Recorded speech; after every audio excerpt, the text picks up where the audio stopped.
One last time. Barbara Bush has already faced a death more painful than her own. Barbara Bush, who is preparing to die, has said she doesn't fear death. That may be because the 92-year-old former First Lady has faced it before, in the hardest way imaginable. In 1953, soon after George H.W. Bush had moved his family to Midland, Texas, to get into the oil business, the couple's 3-year-old daughter complained about feeling tired. Usually, Pauline Robinson, Robin Bush, the much-doted-on only girl of the Bush kids, was as rowdy and healthy as her older brother George W. and baby brother Jeb. Barbara decided to take her to a pediatrician. Her diagnosis was shockingly abrupt. The doctor called the Bushes a few days later with a word neither had ever heard before: leukemia. The complaint had been fatigue. The prescription was to take their child home to die. Barbara Bush, former First Lady, turns to comfort care. Her advice was to tell no one, go home, forget that Robin was sick, make her as comfortable as we could, loved her, and let her gently slip away, Bush wrote in her 1994 memoir. She said this would happen very quickly, but the Bushes had means and determination, and they fought the death sentence diagnosis, beginning a months-long ordeal that would have lifelong impacts on a family that would cometo include 2 presidents. USA Today reporter Susan Page, who is writing a new biography of Barbara Bush, spoke to the former First Lady about the episode last fall, 64 years to the month after Robin's death,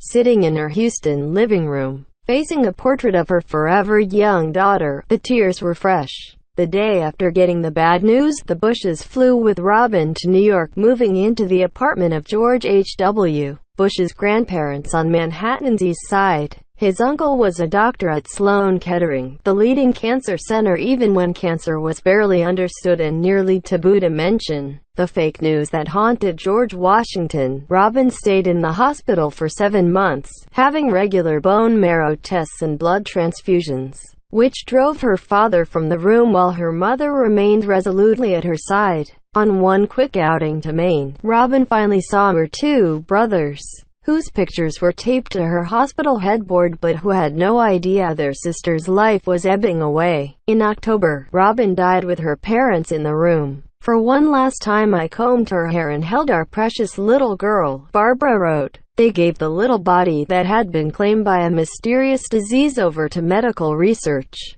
then had their daughter buried in a family plot in Greenwich, Con. Back in Texas, George W. Bush has recounted the day his returning parents came to pick him up at school in their big green Oldsmobile. He recalled his delight at the prospect of seeing his baby sister. I remember seeing them pull up and thinking I saw my little sister in the back of the car. I remember that, as sure as I'm sitting here, he told the Washington Post in a 1999 interview. I run over to the car, and there's no Robin. Barbara Bush described the death of her daughter and the grief that followed as an agony made more bearable by her relationship with her husband. Later, she would marvel that the tragedy that splits many couples had brought them closer. In this case, it tested the marriage and made it stronger, Page said. George W. has said Robin's death forged a bond with his mother that he leaned on through his father's presidency and then his own. Both felt responsible for shoring up the other.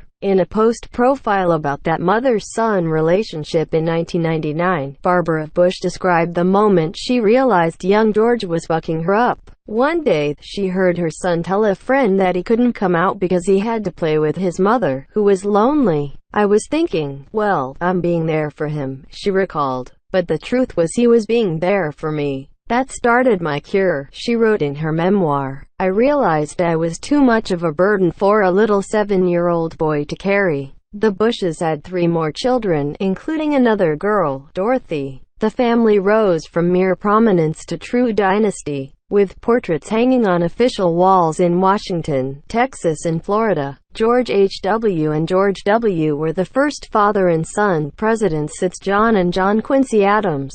But one portrait remained on more private walls.